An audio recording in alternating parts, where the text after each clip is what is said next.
bilang tentang morfin dan induksi. Jadi sebelum di morfin dan di induksi itu aku dites dulu, diambil darahnya untuk dites. Diambil sekitar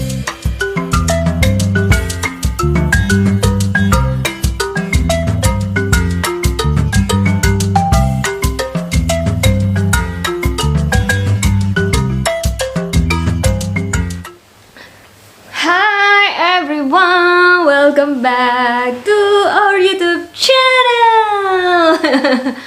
Ya, ketemu lagi di keluarga kecil di Belanda.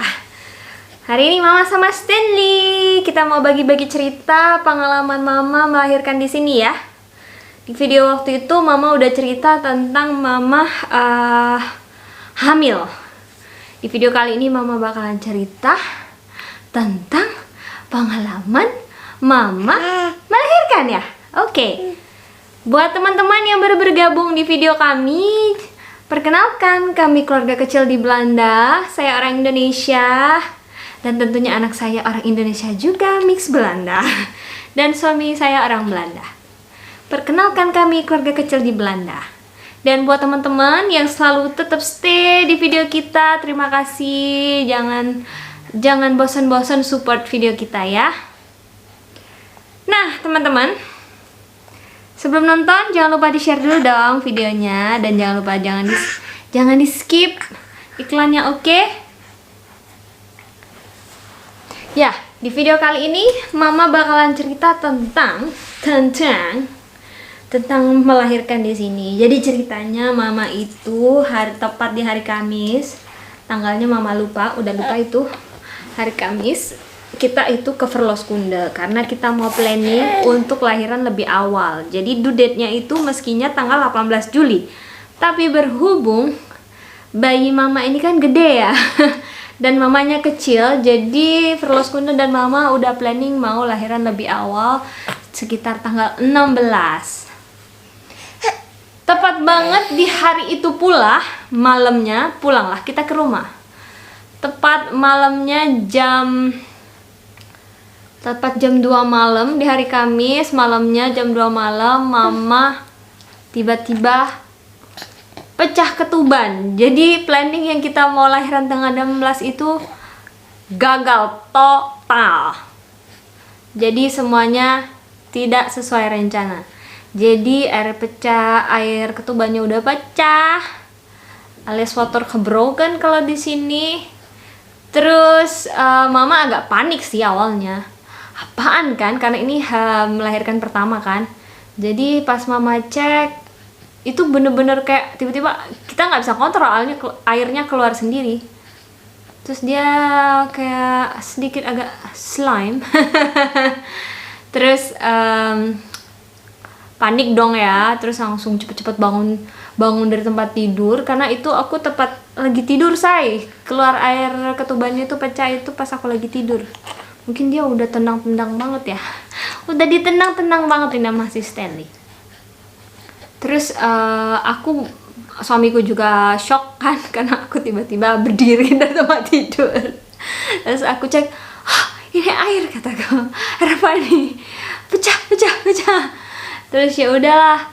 Akhirnya kita tengah malam telepon Verloskunde di sini. Kalau di sini 24 jam ya Verloskundenya. Karena kan kalau orang mau melahirkan kan tidak bisa diprediksi jamnya berapa.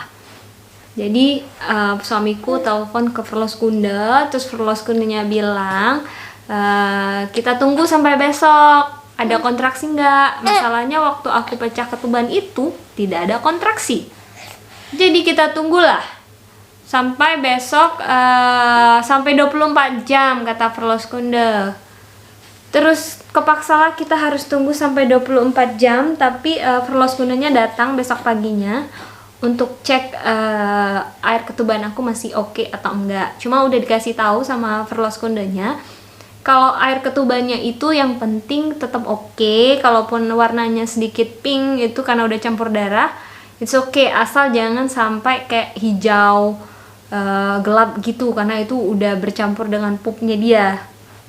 Untungnya itu selama aku pecah ketuban itu semuanya oke, masih normal. Terus katanya jangan takut, air ketubannya kering karena badan kita itu menghasilkan fluid, kata dia kayak gitu. Dia ngasilin air terus katanya. Ya wes. Jadi di hari Jumatnya itu Verloskunde itu datang sekitar 3 kali untuk cek air ketuban aku masih oke atau enggak. Itu banyak banget, say. Udah nggak kehitung berapa handuk yang kita pakai untuk menampung pecah air ketuban. Nah, karena kontraksinya itu belum datang-datang, tepat banget karena disuruh Verloskunde tunggu sampai 24 jam. Sampai kalau belum ada kontraksi mau nggak mau harus diinduksikan. Tepat banget di hari Jumat malamnya lagi sekitar jam 1 jam 3-an gitu. Jadi udah lebih dari 24 jam. Kontraksi mulai datang. Jadi kontraksinya itu karena ini pertama kali, jadi aku nggak tahu rasa kontraksi itu gimana. Aku cuma ngerasa pinggangku sakit banget itu, nggak ketahan, kayak sakit pinggang lah pokoknya. Jadi mulai itu dari sakit pinggang. Itu datangnya itu masih belum setiap berapa menit, itu datangnya tuh sekitar per 10 menit lah datangnya. Hilang datang. Jadi agak bingung juga gitu loh. Ya udahlah, ditunggulah lagi. Itu aku udah nggak bisa tidur itu sebenarnya dari pecah ketuban. Udah nggak bisa tidur lagi, kan nggak tenang ya, takut bayiku terjadi apa-apa gitu kan, karena air ketubannya pecah tapi belum dibawa ke rumah sakit, harus nunggu 24 jam, terus kontraksinya yang belum kencang, jadi aku harus tunggu sampai kontraksinya bener-bener ini banget. Tapi udah dibikin appointment sama Verloskundenya, langsung besok paginya hari Sabtu itu aku harus dibawa ke rumah sakit. Ya ampun, itu perjuangan ya, kontraksi itu sakit banget dari pinggang ke depan. Pokoknya aku nggak bisa menjelaskan rasanya, intinya sakit, nggak enak dan nggak comfort. Aku udah coba duduk di jimbol itu, terus berdiri, dipijit-pijit sama suamiku belakangku, tetap aja sakit cien. Sudah mulai kontraksi. Ya udah pas paginya, karena kita dibikin planning jam 12 siang untuk ke rumah sakit, tapi ternyata aku sudah nggak tahan. Terus kontraksinya makin kencang. Ya udah kita datang ke rumah sakit jam 6 pagi. Terus aku kasih lihat nih videonya, fotonya nih. Jadi itu baru datang ke rumah sakit jam 6 pagi. Tiba-tiba di rumah sakit dong, gue dikerjain sama kontraksi ini. Sampai ke rumah sakit kontraksinya nggak kencang lagi, menghilang, menurun. Ya udah. Terus perawatnya bilang kalau mau aku bisa tunggu di sini atau aku pulang ke rumah. Karena kita berpikir rumah sakit dekat dari rumah, ya udah kita pulang di rumah aja, jadi bisa tidur dulu, istirahat. Terus aku juga dicek sama dokternya air ketuban aku, terus vagina aku dicek sama dia, udah bukaan berapa. Itu udah bukaan, udah bukaan, kalau nggak salah itu udah bukaan 3, bukaan 2. Ya udah, terus kita akhirnya pulang, dites, diambil lah fluid dari aku pecah ketuban itu juga buat dicek di labor. Terus akhirnya kita pulang ke rumah. Dari jam 6 pagi itu kita pulang ke rumah, terus mencoba tidur tapi susah tidur karena kontraksinya kembali lagi, tapi sama, belum kencang banget. Mulai kencang banget itu di hari Jumat itu, hari Sabtu itu adalah sekitar jam 12. Itu per 32 second. Pokoknya 2-3 menit lah. Pokoknya setiap menit udah kencang banget kontraksi. Akhirnya aku cepat-cepat dibawa ke rumah sakit. Oh ya, tips banget buat kalian yang mau melahirkan di rumah sakit, sebaiknya kalian udah siapin barang apa aja yang harus kalian bawa ke rumah sakit sebulan sebelum lahiran, atau lebih baik juga bisa 3 bulan sebelum lahiran ya, karena kalian nggak tahu kapan kalian lahiran, apakah bisa prematur atau normal seperti biasa sesuai umurnya, kita nggak tahu kan. Kayak aku planningnya 16, malah lebih awal, 1 minggu, tepat banget aku lahiran 39 minggu. Terus akhirnya kita ke rumah sakit ya say. Tadi kita ke rumah sakit. Sampai di rumah sakit aku dicek, dipasanglah semua alat. Terus aku langsung dibawa ke ruang bersalin langsung, nggak di ruang tunggu yang tadi, nggak di ruang yang bersama dengan pasien lain, tapi di ruang bersalin. Jadi aku langsung cepat ganti baju, usahain kalau pas mau lahiran itu bajunya jangan pakai yang ribet, intinya yang los, yang mudah bisa dibuka bawahnya. Jadi aku pakai dress yang los gitu, dan yang bisa nafas, yang gampang dibuka, ditutup. Ya udahlah, siap-siap di situ. Terus ditanya juga sama dokternya, aku mau epidural atau aku lahirannya mau gimana? Apa aku mau di waterbird atau lahiran normal seperti biasa orang-orang ngelakuin. Terus aku minta sama dokternya itu aku nggak epidural. Dia udah jelasin kekurangan dan kelebihan kalau menggunakan epidural, morfin dan lain-lain. Terus akhirnya nanti dokter kan bakal jelasin lah kalau saya mau lahiran. Terus akhirnya aku memilih morfin. Jadi pas morfin itu untuk mengurangi rasa sakit kontraksiku itu karena sakit banget say. Ya wes, akhirnya di morfin. Tapi aku dikasih untuk masukin morfinnya itu dokternya lewat infus, cuma nggak langsung masuk gitu. Jadi ada kayak selang, terus ada tombol gitu, dan hanya aku yang berhak untuk mencet tombol itu. Jadi orang lain nggak boleh. Itulah. Yuk lanjut lagi. Habis dari situ adalah mulai kontraksi itu semakin menjadi setelah diinfus induksi. Dan walaupun dikasih morfin masihlah berasa sakitnya ya, tapi mendingan lah sakitnya, enggak cuman nauzubillah itu sakit banget. Terus siapa lagi ya?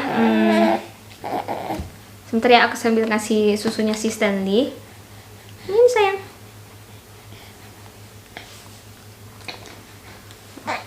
Oke, tidak mau.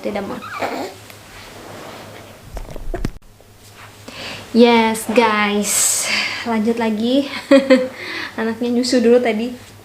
Jadi habis aku tadi bilang tentang morfin dan induksi. Jadi sebelum di morfin dan di induksi itu aku dites dulu, diambil darahnya untuk dites. Diambil sekitar 1 tup atau 3 tup gitu ya. Terus ya dipasang infus karena untuk masukin morfin dan induksinya. Jadi yang aku bilang tadi, morfinnya itu nggak ada satupun orang yang bisa mencet itu tombol.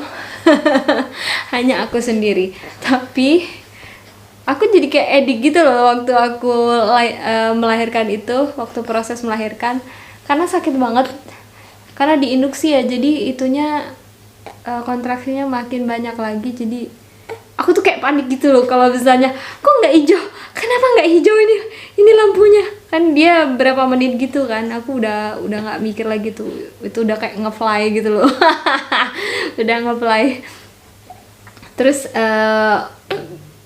pas di morfin itu aku bisa sedikit-sedikit tidur karena capek banget ya saya, kontraksi itu tenagaku udah mulai capek berkurang. Akhirnya datanglah dari berapa proses itu pembukaan 3, 5, 8 dan akhirnya it's time Stanley coming. Stanley-nya keluar belum. Jadi Stanley itu nyangkut say. Jadi dia maju mundur terus mamanya udah nggak ada energi lagi. Jadi aku tuh dari yang aku pecah ketuban itu, pertama aku udah kurang tidur, aku makan pun enggak say, aku cuma makan pop mie itu pun udah nggak habis gitu, udah nggak ada nafsu makan karena sakit kan. Terus akhirnya habis itu karena aku sudah capek banget dan gak ada energi, sampai suamiku bilang ke, ya pasti kan suster dan dokternya nge-push kan biar aku ayo di-push. Aku udah coba sekuat tenagaku, udah gak sanggup lagi. Gak bisa lagi, itulah the power aku nge-push. Jadi akhirnya suamiku bilang harus ada tindakan. Dan itu kocak banget. Aku tuh sampai waktu mau lahiran kan, saking sakitnya itu ya, aku mau minta dioperasi sesar waktu lagi proses itu aku karena udah nggak sanggup. Wih, kenapa sayang? Terus abis itu akhirnya perawatnya memutuskan karena sudah terlalu lama aku lahiran, itu udah sampai pagi say. Proses itu dari Sabtu jam 12 siang itu sampai jam 8 pagi aku lahiran. Akhirnya mereka memutuskan untuk Stanley ini divakum. Akhirnya aku melahirkan itu di vakum dan aku juga ada guntingan, episiotomi. Aku melahirkan tetap normal tapi aku harus ada guntingan dan biar memperlancar bayinya keluar ya. Terus kepalanya divakum, aduh sedih banget. Terus aku beruntung banget waktu aku melahirkan itu aku ditemenin papa sama mama mertua aku. Jadi papa mertua itu nunggu di luar, kadang sekali-sekali masuk ke ruang bersalin ngecek aku sama suamiku, apalagi dia penting banget support system buat suamiku ya. Kasian kan, dia juga nggak istirahat, terus lihat aku kesakitan. Itu waktu lahiran juga aku super cranky banget karena sakit. Aku cranky banget sumpah loh waktu itu. Cranky nggak sama suamiku aja, sama mertuaku juga. Aku dipegang dikit tangannya tuh udah nggak mau, doa tuh panas-panas gitu kan. Terus waktu melahirkan juga aku dicek terus kan suhu badan aku ada panas atau enggak. Nah waktu proses itu aku ada panas badannya 38 derajat Celcius. Terus akhirnya dengan proses vakum dan episiotomi itu akhirnya Stanley keluar jam 8 pagi lewat 11. Jadi Stanley lahiran pagi dengan proses normal. Itu ya ampun bahagia banget. Habis Stanley dikeluarin langsung ditaruh di badan aku. Rasanya tuh anget terus lega. Tiba-tiba yang sakitnya sakit banget itu kayak hilang seketika setelah melahirkan, setelah dia ada di badan aku. Dan dia langsung ditaruh di badan itu buat ini kan karena suhu badannya ya. Terus langsung ditetein, dikasih nenen langsung dari mamanya. Puji Tuhan keluar air susunya pada hari itu. Tapi karena kita harus terpisah saat itu habis lahiran dia harus diobservasi kan. Aku juga harus jahitan yang habis dipotong episiotomi itu. Jadi alhamdulillah Stanley semuanya normal, oke. Terus tapi dia harus diinfus antibiotik karena selama proses melahirkan itu aku ada panas. Jadi aku dan Stanley harus dikasih antibiotik buat menghindari komplikasi.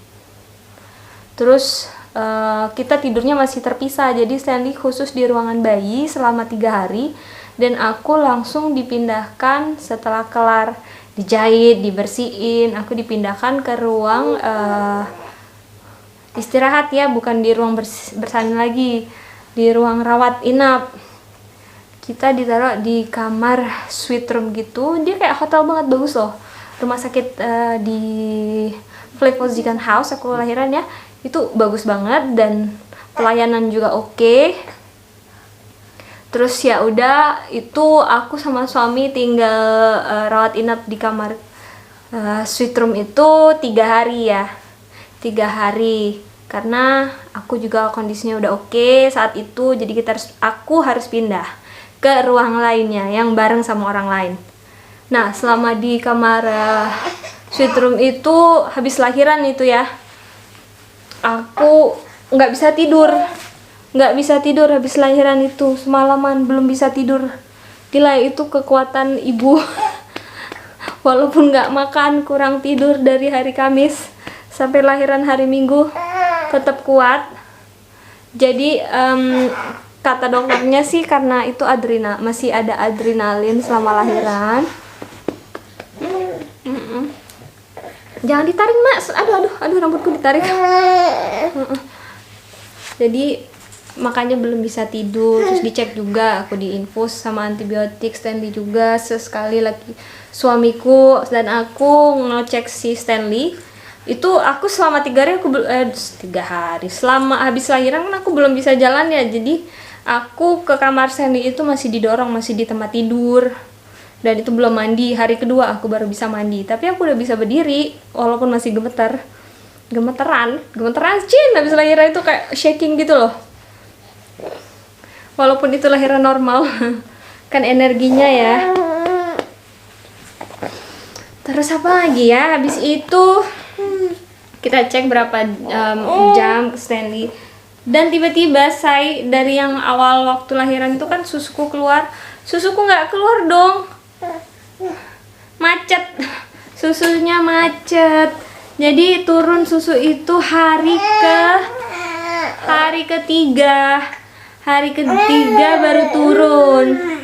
Mungkin karena, kalau aku baca sih karena faktor ya obat-obatan masuk ke badanku kayak dimorfin, induksi itu juga berpengaruh kenapa air susunya nggak keluar. Terus juga lahiran aku cukup lama kan ya, itu sehari semalam banget, jadinya susunya belum keluar. Tapi laktasi di situ, terus midwife dan juga susternya bener-bener helping banget gitu loh. Terus aku diajarin gimana caranya pijit payudaranya biar menstimulasi air susunya keluar, dipompa. Akhirnya susunya keluar juga di hari ketiga. Jadi Stanley hari pertama sampai hari ketiga itu dia minum susu formula. Iya, susu formula. Terus jadi Stanley sebenarnya nggak pure banget eksklusif ASI. Jadi kan dari awal dia juga sempat minum susu formula. Jadi hari ketiga itu kepaksa aku harus pindah ke kamar yang lain. Tapi aku sudah nggak diinfus lagi, antibiotiknya udah, tapi Stanley masih. Jadi hari ketiga itu aku harus pindah ke kamar karena aku harus stay di rumah sakit selama 7 hari. Bukan karena aku, tapi karena Stanley. Karena aku lahirannya lama, dia dokter di situ tuh sangat-sangat detail. Jadi kita disuruh stay di sana selama 7 hari, memastikan Stanley ini tidak ada terjadi apapun, dan untuk di masa depan tidak kembali lagi ke rumah sakit karena kelalaian atau tidak detailan dokter di sini.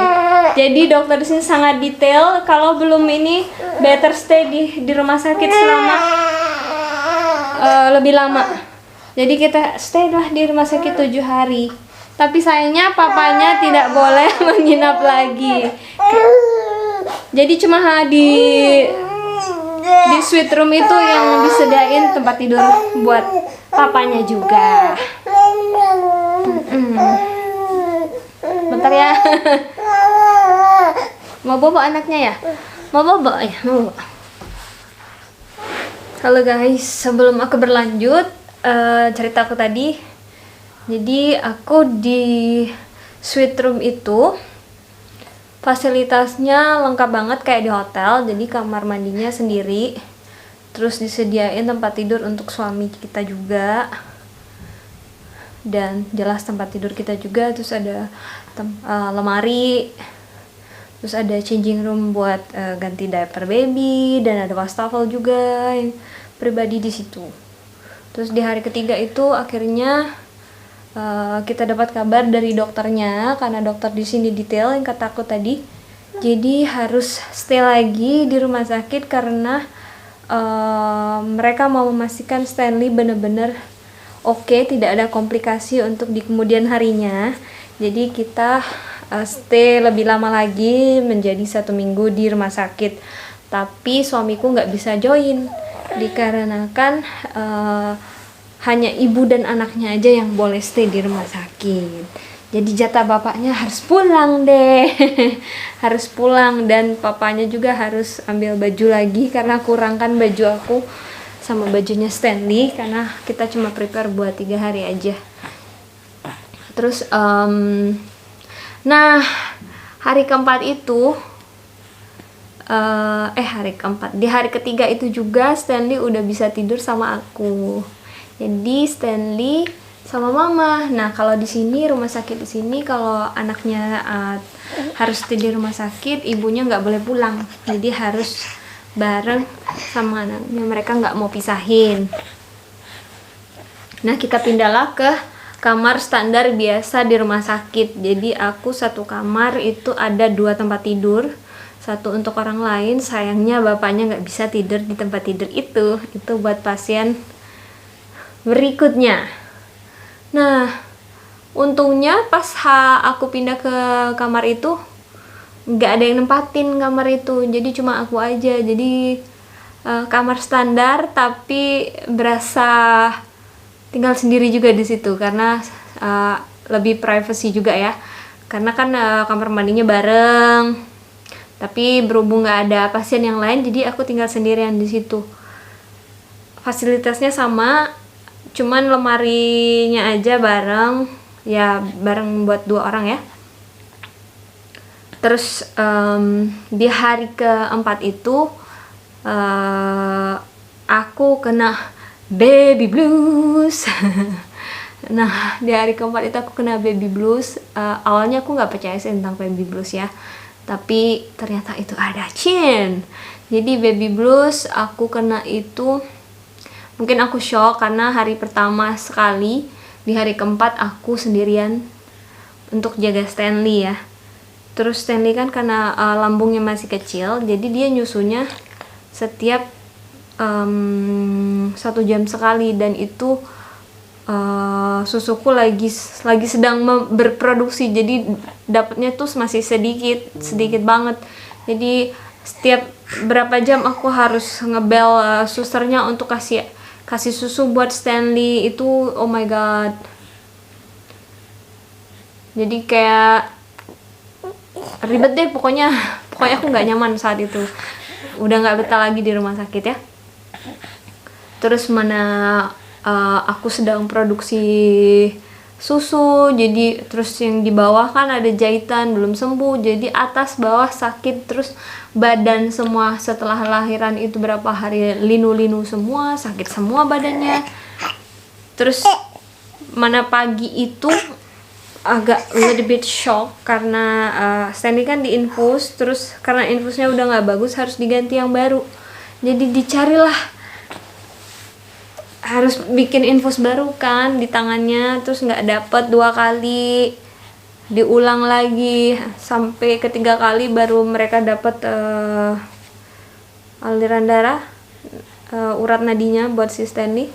Karena kan bayi ya susah kan nyarinya, aku paham juga sih, tapi ya namanya ibu kan, terus aku baru lahiran, terus hormonnya juga langsung drop kan habis lahiran, jadi nangis lah.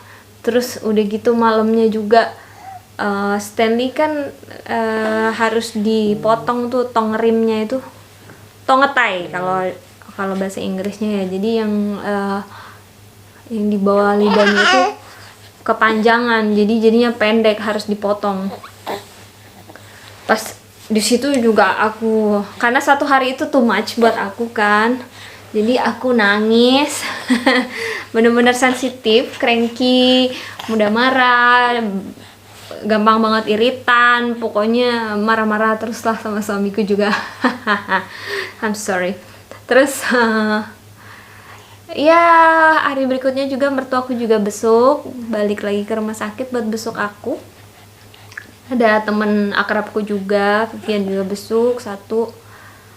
Kita nggak terima banyak tamu karena kan masih di rumah sakit ya. Itu kalau di sini tuh cuma boleh buat keluarga aja dan teman terdekat aja boleh besuk di rumah sakit, itu pun seizin kita ya, karena kan sekarang juga lagi corona. Aku juga lebih posesif sih sama Stanley. Ya udahlah, dari situ akhirnya hari yang ditunggu-tunggu berapa hari, aku harus nganter Stanley pagi-pagi buat suntikan untuk antibiotiknya. Jadi sehari itu 3 kali dia harus disuntik antibiotik, bukan suntik apa, dimasukin obatnya itu di infusnya itu kan. Terus akhirnya hari ke-7 itu dokter juga cek, Stanley semuanya oke juga. Tapi di 7 hari itu juga dokter juga cek aku kan, cek perutku. Karena katanya dibilangin sama midwife-nya bakalan ada sisa-sisa kontraksi. Untungnya saat itu nggak terlalu berasa sih aku. Jadi aku udah ngerasa oke, nggak gimana-gimana, udah bisa berangsur jalan kan, walaupun tertatih. Gitulah. Terus akhirnya kita pulang deh ke rumah. Tapi baby blues itu masih berlangsung selama 2 minggu. Nah, itu dia pengalaman melahirkan aku di sini. Nanti aku bakalan cerita tips gimana meredakan baby blues. Ya, dan juga ada video lagi yang lain. Aku akan bahas tentang krambezuk di sini. Krambezuk tradisinya orang Belanda. Nanti aku bakalan cerita sama kalian. Cukup di sini dulu video aku tentang pengalaman aku melahirkan di Belanda. See you the next video. Buat teman-teman yang baru bergabung, selamat bergabung. Welcome to our family. Dan buat teman-teman yang sudah tetap stay dan tetap setia di video kita, terima kasih banyak supportnya. See you the next video and sampai jumpa lagi bersama Mama, Papa, dan Stanley. Bye-bye. Oke. Sudah, cut.